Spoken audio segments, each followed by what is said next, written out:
नमस्कार दोस्तों, stock market studies में फिर से एक बार आपको बहुत-बहुत स्वागत है। तो आप सब लोग कैसे हैं? प्लीज़ मुझे कमेंट्स करके बताना क्योंकि आज मैं आपके सामने कुछ इम्पोर्टेंट कंपनी के अपडेट शेयर करूँगा, जो आपको बहुत हेल्प करेगा किसी भी कंपनीज़ को पिक करने के लिए, किसी भी कंपनीज़ के ऊपर स्टडी करने के लिए। क्योंकि किस तरीके से कंपनीज़ के ऊपर एनालिसिस करके जो स्विंग ट्रेडिंग किया जाता है और किस तरीके से टेक्निकली चार्ट पैटर्न को यूज़ करके स्विंग ट्रेडिंग किया जाता है, वो मैं आपको सिखाऊँगा। क्योंकि देखिए हर किसी का अलग-अलग राय हो सकते हैं, हर किसी का अलग-अलग स्ट्रैटेजीज़ हो सकते हैं। मैं इतने सालों में जिस स्ट्रैटेजीज़ को फ़ॉलो करके काम किया हूँ, वो मैं आपके साथ शेयर करूँगा। और अगर आप मेरे साथ बहुत पहले पिछले सालों से अगर मेरे सब्सक्राइबर आप हैं, तो आपको पता है कि किस तरीके से मैंने आपको जो ट्रेड मेंशन किया, जो ट्रेड मैंने खुद लिया, वो सारे के सारे ट्रेड एक्टिव भी हुआ और टारगेट भी हुआ। ऐसे नहीं कहूँगा कि मुझे लॉस नहीं हुआ, लॉसेस भी हुआ। अगर मान के चलिए मेरे पोर्टफोलियो में 20 कंपनी थे, उनमें से 5 कंपनी में मुझे लॉस मिला, बाकी 15 कंपनी में प्रॉफिट मिला। आ, आप कहेंगे सर आप तो करोड़पति बन गए होंगे। बिल्कुल नहीं। मैं रिस्क को मैनेज करके मैं परसेंटेज वाइज 5% से ज्यादा किसी भी कंपनी के ऊपर पैसा नहीं लगाता हूँ। अगर चाहे मुझे उस कंपनी में 100% के सही में मुझे लगे कि 100% प्रॉफिट होगा, फिर भी मैं 5% से ज्यादा किसी भी कंपनी के ऊपर निवेश नहीं करता हूँ। हाँ, मैं एक कुछ कंपनीज के ऊपर 10 टाइम्स तक 10% के आसपास मैंने पैसा लगाया था, और वो भी हाई रिस्क लेकर।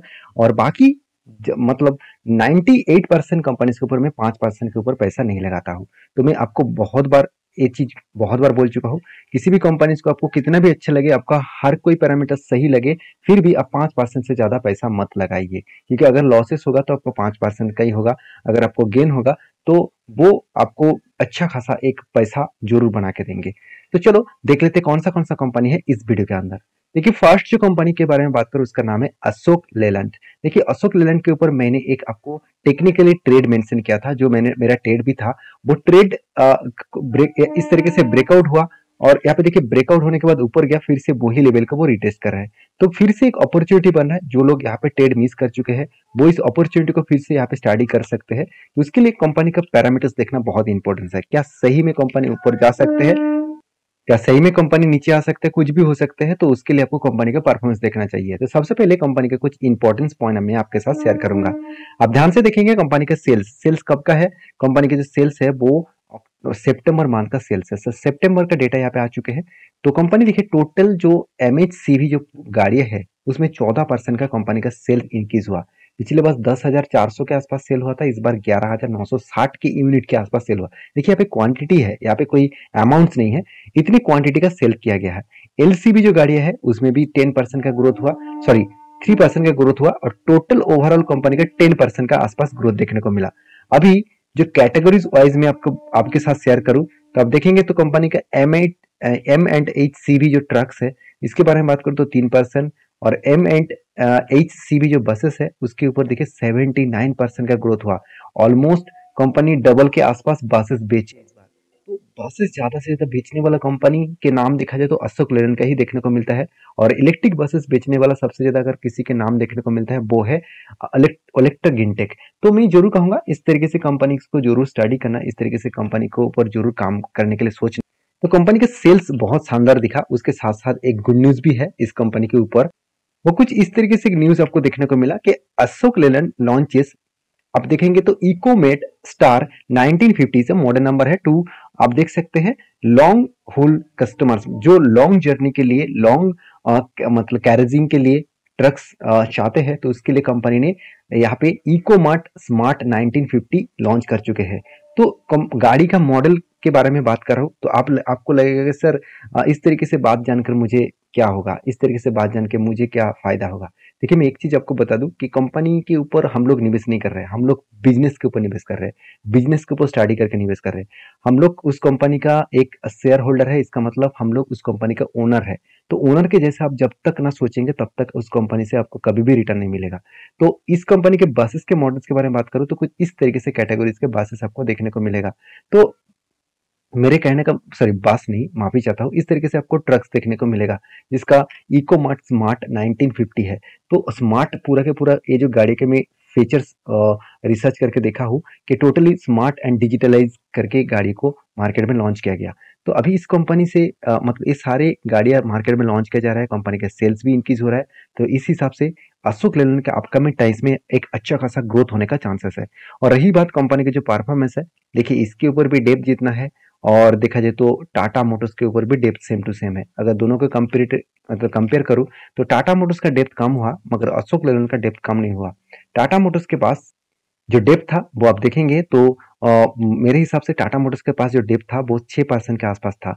आज घट के 3% के आसपास हो चुके हैं और अशोक लेलैंड के पास 3.64% के आसपास हो देखने को मिला। अभी क्वार्टरली जो रिजल्ट है मुझे टाटा मोटर्स से भी कई गुना ज़्यादा मुझे अशोक लेलैंड का रिजल्ट अच्छा देखने को मिला, क्योंकि अशोक लेलैंड बीच में लॉस किया था सिर्फ कोविड के टाइम में। उसके बाद कंपनी आज तक कभी भी लॉस नहीं किया, मगर टाटा मोटर्स लास्ट कुछ 3 क्वार्टर्स में प्रॉफिट किए और बाकी टाइम में कंपनी लॉस किए थे। तो इसीलिए अशोक लेलैंड के ऊपर मैं जरूर फोकस रखने के लिए कहूंगा। अभी क्वार्टर 2 का रिजल्ट आना बाकी है, तो क्वार्टर 2 का रिजल्ट जब आएंगे तो मेरे हिसाब से एक प्लस पॉइंट के हिसाब से जरूर देखने को मिल सकता है। अभी कंपनीज के जो कैश फ्लो है इसके बारे में एक चीज आपको जरूर नोटिस कराऊंगा कि कंपनी का जो देखिए इस बार फिक्स एसेट करीबन 930 करोड़ के आसपास फिक्स एसेट को परचेज किए गए। और अभी इस तरीके से फिक्स एसेट को परचेज करने के बाद एक चीज मैं आपको जरूर कहूंगा कि कंपनीज के जो मतलब यहाँ पे प्रोमोटर के पास जो होल्डिंग्स है वो भी देखिए कंटिन्यूसली कंटिन्यू हो रहा है। एफएस के पास भी होल्डिंग कंटिन्यू हो रहा है और डीएस के पास भी होल्डिंग कंटिन्यू हो रहा है और पब्लिक के पास भी होल्डिंग कंटिन्यू हो रहा है। इसका मतलब कोई व्यक्ति इस कंपनी से माल बेचना नहीं चाहता। क्यों बेचेंगे? क्योंकि इंडिया का ग्रोथ हो रहा है उस बेसिस में। Electric buses, hydrogen buses, petrol diesel, EVs, हर कैटेगरीज के बसेस का और ट्रक्स का डिमांड बढ़ रहा है और इस कंपनी सारे प्रोजेक्ट के ऊपर काम कर रहा है, चाहे वो हाइड्रोजन के ऊपर हो, चाहे इलेक्ट्रिक के ऊपर हो, चाहे आप देखेंगे तो ट्रक्स एंड बसेस के ऊपर हो। तो सारे कैटेगरीज के ऊपर कंपनी काम कर रहा है। अब इस कंपनी के चार्ट पैटर्न्स के बारे में बात करूं तो आप देखेंगे तो चार्ट पैटर्न कुछ इस तरीके से बना है।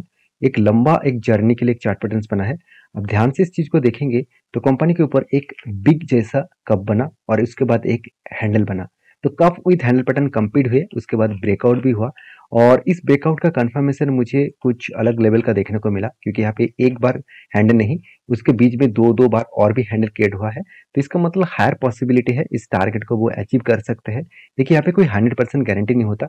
और दूसरी बात, कंपनी 200 डेज ईएमए के ऊपर भी इस पैटर्न को क्रिएट किया है। तो कंपनी अगर टारगेट को अचीव करते हैं तो कंपनी का जो टारगेट बनेगा वो 300 के आसपास, और एंटी लेवल से अगर टारगेट बनता है तो ऑलमोस्ट 79 to 80% के आसपास टारगेट बन सकता है।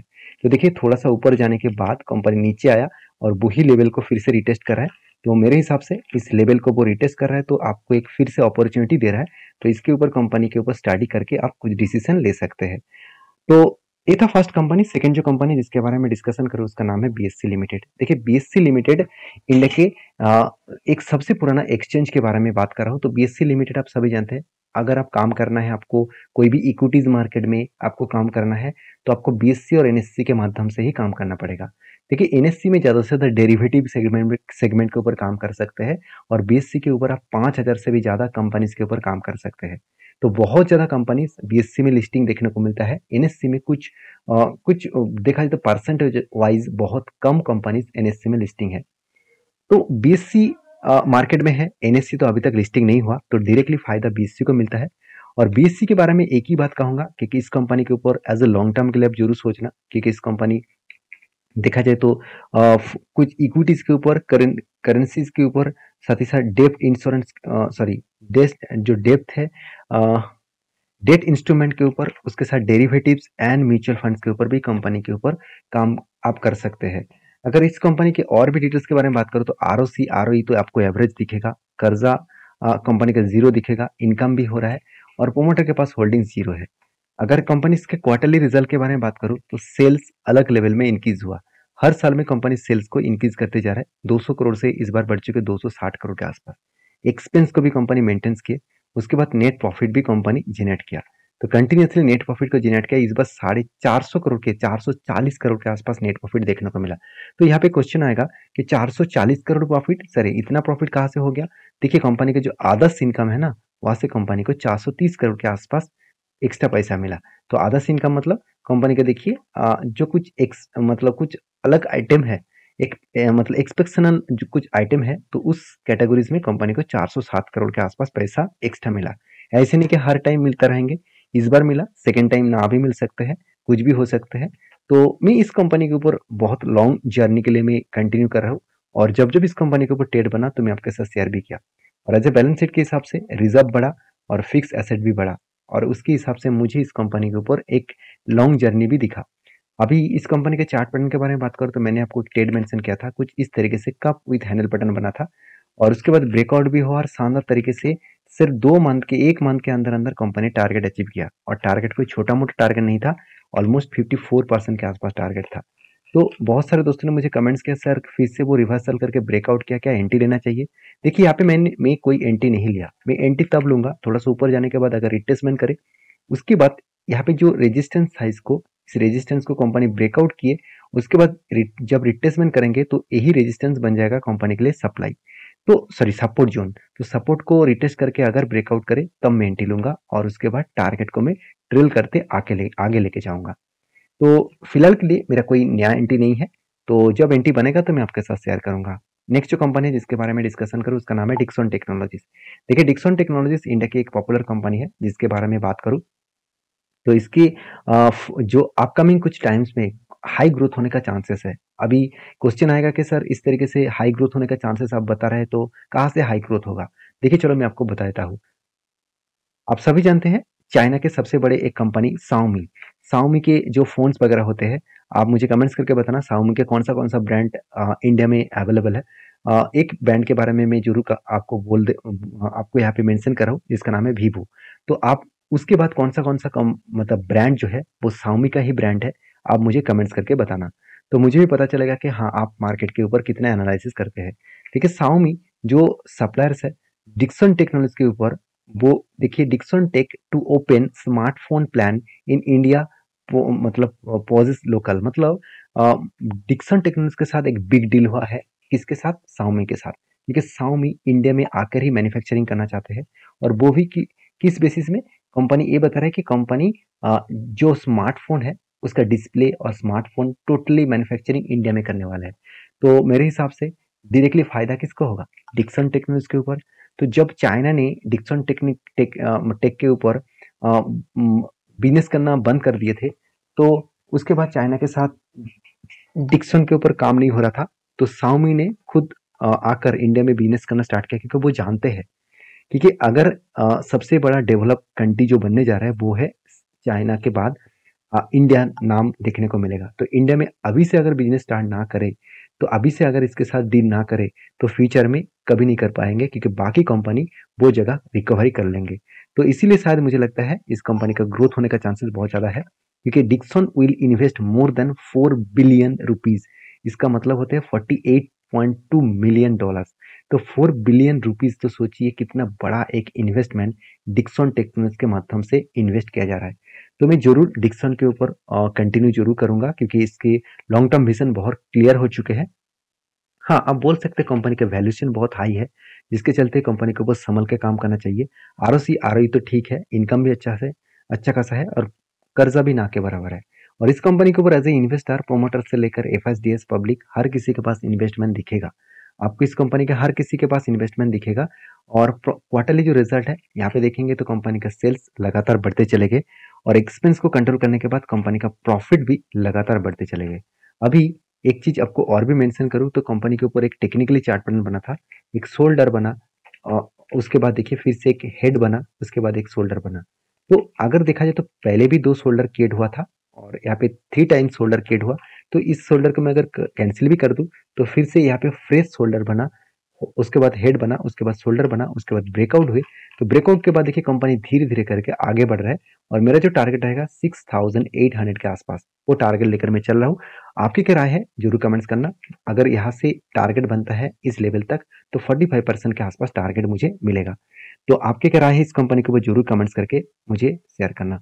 और हाँ, कौन सा कंपनी के ऊपर आप वीडियो देखना चाहते हैं वो भी मुझे कमेंट्स करके जरूर बताइए। तो नेक्स्ट जो कंपनी है जिसके बारे में बात करूँ उसका नाम है एचपी अधिसाप लिमिटेड। देखिए एचपी अधिसाप लिमिटेड ये एक देखा जाए तो पिडीलाइट जैसे कंपनी काम कर रहा है, उसी प्रोजेक्ट के ऊपर, उसी प्रोडक्ट के ऊपर कंपनी काम कर रहा है। तो इस कंपनी के ऊपर कुछ दिनों से देखा है तो एक लंबा धमाका जर्नी हुआ है, एक शानदार तरीके से रिटर्न कंपनी जनरेट करके दिया, तो इसीलिए शायद बोर्ड ने एक अनाउंसमेंट भी किया वो भी स्प्लिट देने का। तो हर 2 शेयर में कंपनी आपको 5 सॉरी हर एक शेयर में कंपनी आपको 5 शेयर एक्स्ट्रा स्प्लिट के हिसाब से देने वाला है।